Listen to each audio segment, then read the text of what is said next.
Баршаларыңызға ассалаумағалейкум. Бүгінде халықтың мұңын мұңдап, шоғын жоқтайтын билікте отырған депутаттар дейміз ғой. Ал олар шынымен де бұл қызметке лайықты жайғасты ма?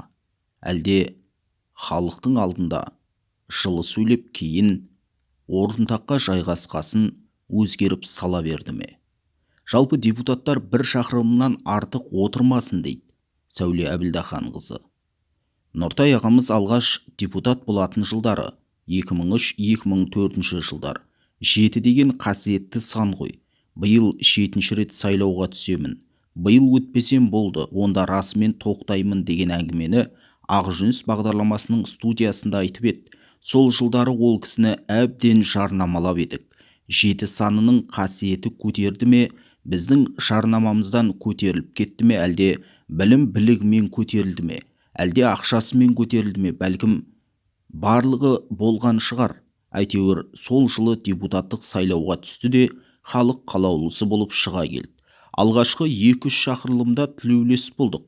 Кейін тілеулес болмасақ та креслосына берік жайғасатынын түсіндік. Батыл мәлімдемелер жасағанын көрмегендіктен бе, кей жылдары ондай депутатымыз барын да ұмытып кететін болдық. Сөйтсек, ағамыз әлі де депутат екен ғой. Ақжол партиясында да бір кісідей үлес қосқанымыз бар. 2011 жылы Қазбек Иса ағамыздың жас қазақ үні газетінде істеп жүргенде 16 беттік газеттің шапкасынан басқа жолдарын түгел Ақжол деп сайраттық.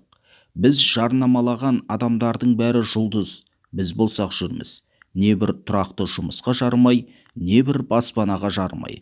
Бар баспанамызды шекешелендіре алмай. Баяғыда бір қазақ Меккеге барыпты. Келген соң ауылдастары сұрамай ма, Мекке қалай екен деп. Ой, пайғамбарды Құдайдың досы деп қоймаушы еді, досынан бір дұрыс тәуір жер сұрай алмапты да, бір тамшы суы жоқ, оттай жанып тұрған жер екен депті. Жалпы президент сияқты депутаттар да 1-2 шақырылымнан артық отырмай-ақ қойса болады. Әрбір заңды түгел жатқа білетіндер, артық кемін заман талабына сай саралай алатын, бірен сарандар болмаса мына сияқты 8, 10, 15, 20 жыл бойы мыңқ деместен отыратындарды жіберу керек. Әкесінен мұраға қалған жұмыс орны болса да, елді құрдымға батыруда бұлардың да үлесі бар. Қолтырауын көзінің жасын бір сығып алып жүре береді дейді Сәуле Әбілдаханқызы. Жаңа жыл қарсаңында мәжілістен шеттетілген депутат Гаухар Танашева соңғы сөзінде үкіметті өткір сынның астына алып күтпеген мәлімдеме жасаған еді. Жалпы билікке батырып сөйлейтін әйел азаматшалардың санаулы екенін білеміз, дегенмен олардың сөздері шынымен де өткір болып тұр. Сонымен биліктен кеткен Гаухар Танашева ханым былай деген еді: ипотекалық пәтер алу үшін кезекте тұрған адамдардың саны азайып жатқан жоқ. Соңғы 5 жылда кезектегі 500 мың адамның үйлі болғандарының саны 40 мыңдай. Бұл 9% ғана құрайды. Сонда үй кезегінде тұрған адамдар баспаналы болу үшін тағы 50 немесе 100 жыл күту қажет пе? Тіркеле алмай жүргендері қаншама? Мысалы, балалар үйінен шыққан түлектер үй кезегіне тұру үшін қайда барып, қай жерде тіркелу қажет? Көп балалы үйі жоқ отбасы 8 баласымен қайда тіркеледі? Ондаған бала өмір сүруге жарамсыз жағдайда тұрып, мезгілсіз қайтыс болғаны барлығымызға белгілі.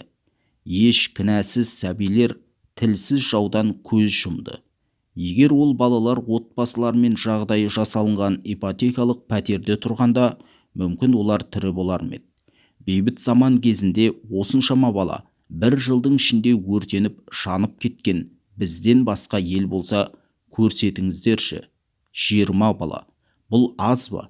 Неге мұндай жағдай қыс басталса болды деген сұрақ туындайды? Несіне таңғаламыз? Көктем басталса суға батамыз. Қаншама адам үйсіз қалды. Неге алдын алу жұмыстары жасап дайындалмасқа?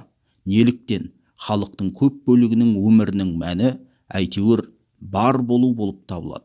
Бұл адамдар өмір сүру үшін күрес және тұрақсыздық режимінде. Олардың күндері балаларды қалай тамақтандырамын және қарыздарды қалай жабамын деген қорқынышпен өтуде. Өйткені халықтың 80%-дан астамында несие бар. Бұндай жағдайда балаларымыздың қандай патриоттық тәрбиесі туралы айтуға болады.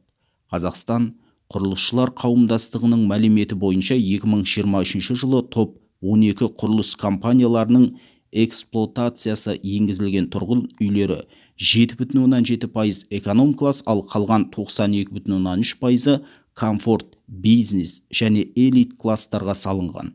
Сонда елімізде бай адамдар бірнеше пәтер алып, оларды жалға беріп байып жатыр, ал қалғандары өлместің күнін кешумен арпалысып жүрме. Неліктен үкімет құрылыс компанияларына тиісті жер учаскелерін беріп, ал мұқтаж жандарға әрбір өңірде, ауылда үй салуға мүмкіндіктер берілмейді? Біз әлеуметтік мемлекет емеспіз. Жетімін жылатып, далада қалдырған, халқын ойламайтын, аямайтын үкіметтен тұратын мемлекетпіз. Бұл тактиканы өзгертпей біз дамыған елдер қатарына кірмейміз. Мемлекет басшысы әрбір басқару деңгейінде кедейлікті азайтудың нақты көрсеткіштерін белгілеу керек деп атап өткен болатын. Сондықтан біз дамыған әлеуметтік мемлекет құрғымыз келсе, халықтың әлеуметтік осал топтарын қолжетімді баспанамен қамтамасыз ету үшін қолданыстағы ипотекалық бағдарламаларды қайта қарастырып, несие алу рәсімдерін жеңілдетіп, қойылатын талаптарды азайту керек. Кезекте тұрған халыққа арналған баспана санын көбейтіп салу керек, дейді Гауһар Танашева. Біреулер секілді жоғарыға жағынып, жағымпаздануды емес, елдің ертеңін, халықтың жай күйін тілге тиек етіп, ащы да болса шындықты айта білген депутат ханымды халық қос қолдап қолдағанымен, мұндай ауыр сөздер биліктің биік мінберінен айтылғасын біреулердің шамына тиіп кеткен болу керек. Ақыры мәжілістен шығарып тынған жайы бар. Жалпы біздің билік жүйесінде бекітіліп кеткен қағида бар секілді көрінеді. Іштегі былықты жайып салсаң, немесе шынайы өмірдегі ащы шындықты бетке бассаң, биліктен саған орын жоқ. Өз идеологиясы мен философиясынан айнымайтын жандар өзгеруді қалап, жан-жақты жаңа бір бетбұрыс жасайық деп әрекеттенсе, оның арты жақсылыққа апармасын білетіндей көрінеді. Кезінде Алтынбек, Заманбектер де қарсы шығам деп қапыда кетті емес пе? Шаханов, Шерхандар да билікке керек болмай таратып жібергенді. Айта берсең, мұндай жағдайлар толып жатыр. Керісінше жағымпаздыққа салынып, нұрландырып, тоғайратып отыратындар әлі де жылы креслодан түспей, бір жерлері жабысып қалғанша мызғымай келеді. Жоғарыда Сәуле ханым айтпақшы, біздің депутаттарды да 1-2 жылдық қана шақырылымға шақырып, одан артық билікте отырмасындай заң қабылдау керек секілді.